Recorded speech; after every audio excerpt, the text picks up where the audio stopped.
আমার বাংলা এন্টারটেনমেন্ট চ্যানেলে সকল বন্ধুদের ওয়ার্ম ওয়েলকাম।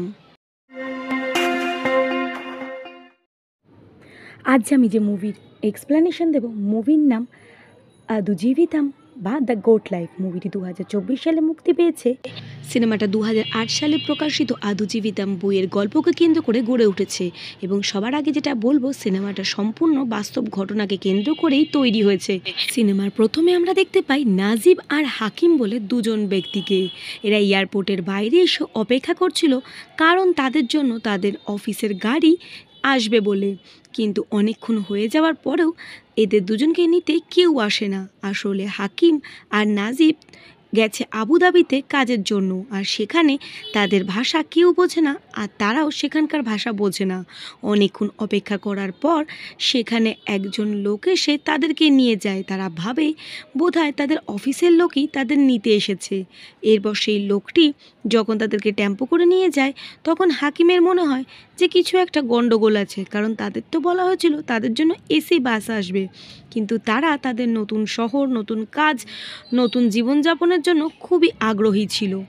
এরপর এদের দুজনকে একটা মরুভূমির মাঝখানে ডেরায় নিয়ে আসা হয়, যেখানে নাজিব আর হাকিমকে আলাদা করে দেওয়া হয়। আসলে যে লোকটি এদেরকে নিয়ে এসেছিল কাফির, সে এদের দুজনকেই বিক্রি করে দেয়। এখন নাজিব বুঝতে পারে, আর যাই হোক, তারা কোনো ভুল জায়গায় চলে এসেছে। নাজিব বারবার করে এই কাফিরকে বোঝাতে থাকে যে সে আসলে এখানে চাকরি করতে এসেছিল, কিন্তু ভাষা অন্য হওয়ার কারণে তার কথা কেউই বুঝতে পারে না। এখন নাজিবকে যেখানে রাখা হয়েছিল সেটা ছিল একটা খামার। এখানে সে একজন বৃদ্ধ লোককে দেখতে পায়।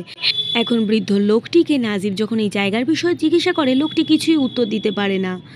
এরপর সে একটু জলের কথা বলে লোকটি তাকে কল দেখিয়ে দেয়। জল খেয়ে নাজিব শুয়ে পড়ে। এরপর আমরা নাজিবের অতীত জীবন সম্পর্কে জানতে পারি। নাজিব আসলে সাউথ ইন্ডিয়ার একটা গ্রামে ছোট থেকে বড় হয়েছে। এইখানের নদীতেই সে কাজ করত। এখন সে বাইরের দেশ সম্পর্কে সেইভাবে কিছু জানতো না, তবে এটা বুঝতে পেরেছিল এখনকার দিনে ইন্ডিয়া থেকে অনেক লোকেরা সৌদি আরবিয়াতে কাজ করতে যায়, আর সেইখানে গিয়ে টাকা পয়সা উপার্জন করে তারা দেশে এসে সম্মানের সাথে জীবনযাপন করে। এখন নাজিবের পরিবারে আছে তার মা আর তার স্ত্রী শাইনু। আমরা দেখতে পাই তার স্ত্রী গর্ভবতী। এখন যখন নাজিব চাইছে বাইরে গিয়ে কিছু রোজগার করতে, তখন তার স্ত্রী তার গয়না নাজিবকে দেয়, আর বন্ধক রেখে তারা 30,000 টাকা সংগ্রহ করে। সেই দিয়ে নাজিবের বাইরে যাওয়ার জন্য প্রথমে ভিসা পাসপোর্টের ব্যবস্থা করা হয়, তারপর একটা কোম্পানিরও ব্যবস্থা করা হয়। নাজিব তার স্ত্রীর গয়না বন্ধক রাখতে যথেষ্ট চিন্তান্বিত ছিল, কারণ তারা দুজনে দুজনকে খুবই ভালোবাসত। এখন যখন বাইরে এসে নাজিব একা হয়ে গেছে, তখন বেশি করে তার পরিবারের কথা তার মনে পড়তে শুরু করেছে। এই কথাগুলো ভাবতে ভাবতে কখন জানি নাজিব ঘুমিয়ে পড়ে, আর তাকে একজন লোক এসে জাগিয়ে দেয়, আর তাকে দূর দূর করে সেই টেন্টের ভিতর থেকে বাইরে বার করে দেয়। এই পরিস্থিতিতে সে নাজিব কিছুতেই নিজেকে মানিয়ে নিতে পারে না। তার সাথে আনা তার মায়ের হাতের আচার সে সেটা খুলে গন্ধ শোকে আর কিছুটা করে মুখে দেয়। এর থেকেই সে তার পরিবারের সাথে একটা সম্পর্ক বা যোগাযোগ অনুভব করে। এরপর দিন সকালবেলা তাকে সেই খামারে কাজ করতে যেতে বলা হয়। এখন সেই খামারে উপস্থিত বৃদ্ধ লোক নাজিবকে কিছু দুধ দিয়ে কাফিরকে দিয়ে আসতে বলে, কিন্তু নাজিব সেটা বুঝতে না পেরে নিজেই খেয়ে ফেলে। এরপর সেই বৃদ্ধ লোক তাকে বকা দেয়, আবার দুধ দিয়ে সেটা কাফিরকে দিয়ে আসতে বলে। এরপর নাজিব যখন সেখানে যায়, সে দেখতে পায় একজন লোক ট্যাঙ্কিতে জল ভরতে এসেছে। আসলে এই মরুভূমির মাঝখানে তো জল পাওয়া যায় না, তাই এখানকার লোকেরা পয়সা দিয়ে জল কেনে। এইবার সেই লোকটাকে নাজিব জানায় সে ভুল করে এখানে চলে এসেছে, আর সে যেন তাকে সাহায্য করে, আর এখান থেকে কিভাবে বেরোতে পারবে তাই তাকে গাড়ি করে নিয়ে যায়। কিন্তু সেই লোকটা নাজিবের কোনো কথাতেই আমল দেয় না। আসলে এই ধরনের ঘটনা রোজই ঘটে থাকে। এই জলালার কাছে এটা কোনো নতুন ঘটনা নয়। এর মধ্যেই সেখানে কাফের চলে আসে আর নাজিবের উপরে খুব রাগ দেখাতে থাকে।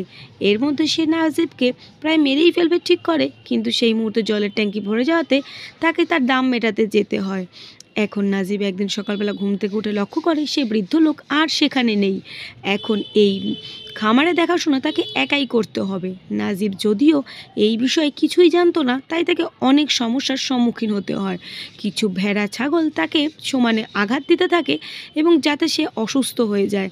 নাজিবের সাথে কি হচ্ছে দূর থেকে দাঁড়িয়ে তার মালিক দূরবীন দিয়ে সবই লক্ষ্য করতে থাকে।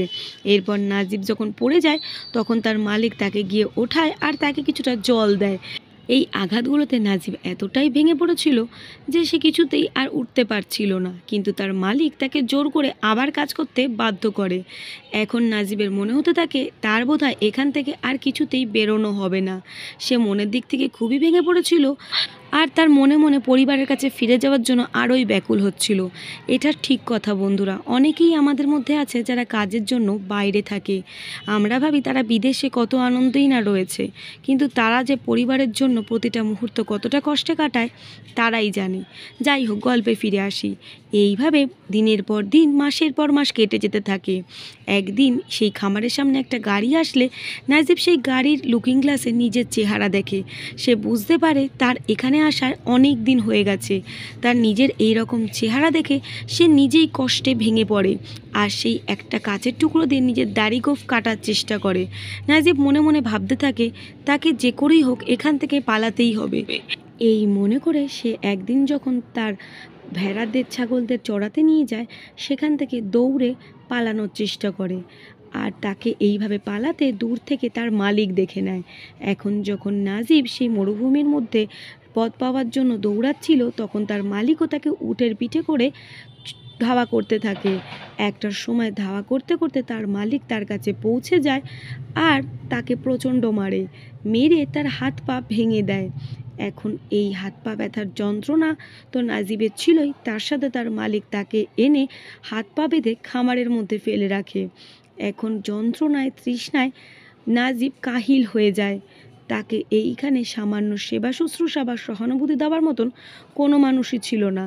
নাজিব এটা বুঝতে পেরে গেছিল এই খামারে এই মরুভূমির মধ্যেই তাকে মরতে হবে। সে কোনোভাবেই এখান থেকে মুক্তি পাবে না।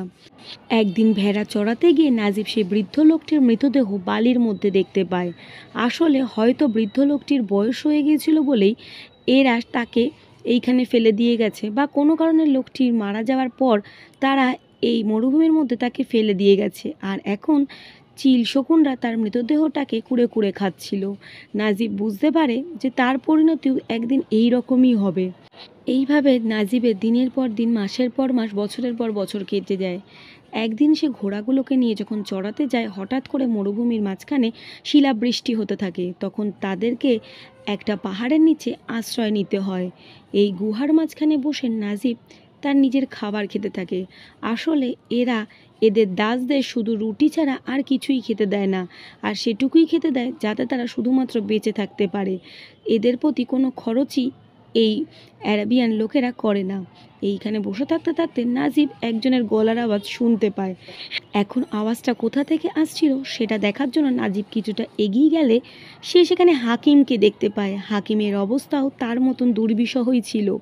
হাকিম জানায় সেই রাত্রে তাকেও একজন এরকম খামারের মালিকের কাছে বিক্রি করে দেওয়া হয় আর তারপর থেকে সেও এইভাবে মেষ আর ছাগল চড়িয়ে বেড়াচ্ছে। এতদিন বাদে নাজিব আর হাকিমের পরস্পরে দেখা হওয়াতে তারা দুজনে দুজনকে জড়িয়ে ধরে কান্নায় ভেঙে পড়ে। এখন তারা দুজনেই জানায় তারা যে করেই হোক এখান থেকে বেরিয়ে তাদের স্বাভাবিক জীবনে ফিরতে চায়, কিন্তু তারা কেউই এই মরুভূমি থেকে বেরোনোর রাস্তা জানে না। এখন হাকিম জানায় সে ইব্রাহিম বলে একজন গোলামকে চেনে যে এই মরুভূমি থেকে কিভাবে রাস্তায় বেরোনো যায় সেই পথ চেনে। তাই তাদের কিছুদিন অপেক্ষা করতে হবে, যখন এই কাফেরদের একজনের বিয়ে হবে আর সকলেই সেই বিয়েতে যোগদান দিতে যাবে। এই বিয়েতে যোগদান দিতে যাওয়ার সময় এরা এদের গোলামদের কিছু সামান্য খাবার দিয়ে আর এদের খামারকে দেখাশোনা করার দায়িত্বে রেখে চলে যায়। আজ কাফির চলে যাওয়ার পরে নাজিব এত বছর বাদে প্রথম স্নান করে আর জল খায়।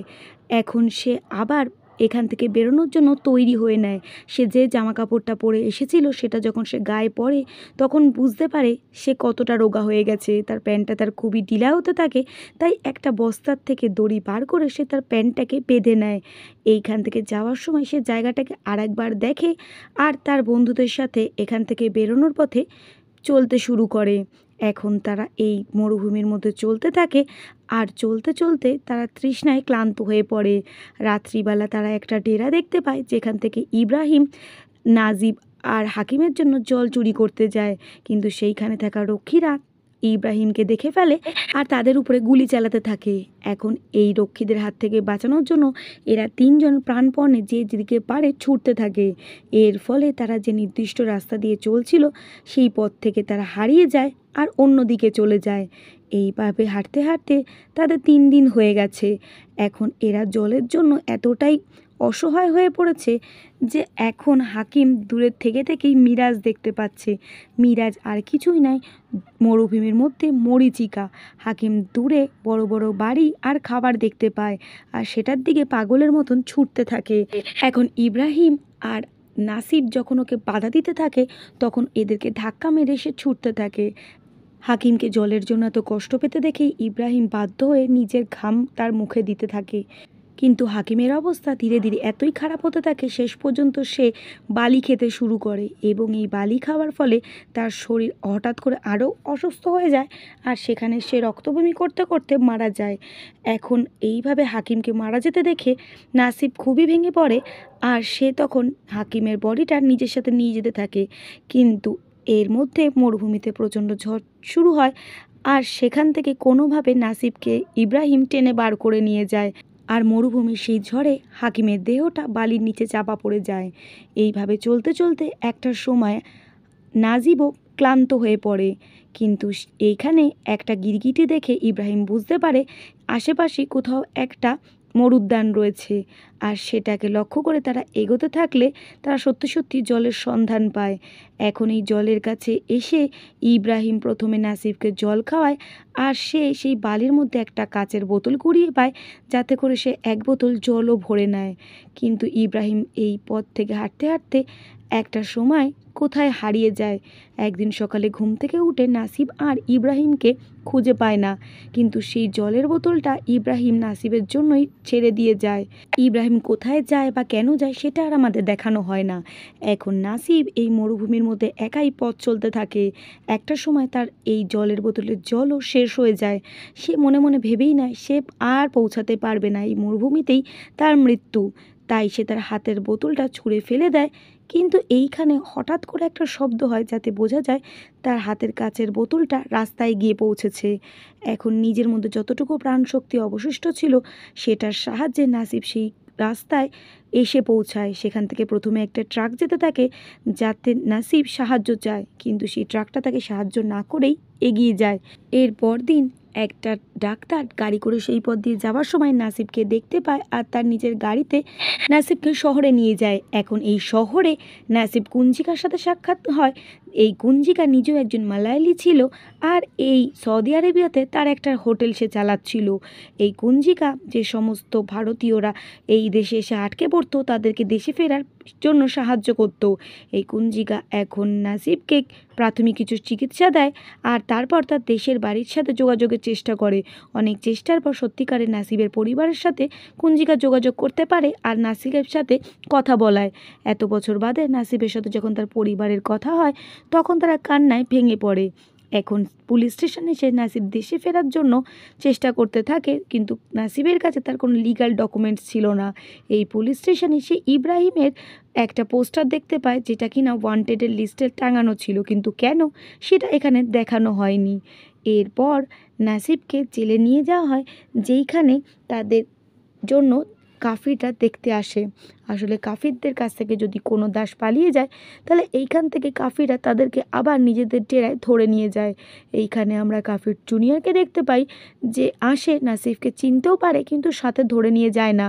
তার কারণ সে নাসিবের কেনা দাস ছিল না, সে সত্যিকারেরই একটা কোম্পানির কাছে চাকরি করতে এসেছিল। পরের দিন সত্যিকারেরই নাসিবের কোম্পানির লোকেরা তাকে নিতেও আসতো, কিন্তু একটা শুধুমাত্র ভুল বোঝাবুঝির কারণে নাসিবের জীবনের 4 বছর এত দুঃসহ যন্ত্রণার মধ্যে দিয়ে কাটে। এখন নাসিবকে তার মতনই লোকদের সাথে 3 মাস জেলে কাটাতে হয়। এরপর সৌদি আরবের একটা ফ্লাইটে করে তাকে দেশে পাঠিয়ে দেওয়া হয়। দেশে ফেরার সময় নাসিবের খালি হাতেই ফিরতে হয়, কারণ তার কাছে তার স্ত্রী আর সন্তানকে দেওয়ার জন্য তার বাকি জীবনটা ছাড়া আর কিছুই ছিল না। তো বন্ধুরা, এই ছিল আদু জীবিতাম মুভির স্টোরি। কেমন লাগলো কমেন্ট সেকশনে এসে অবশ্যই জানিও। দেখা হবে পরের ভিডিওতে, ততক্ষণের জন্য বিদায়।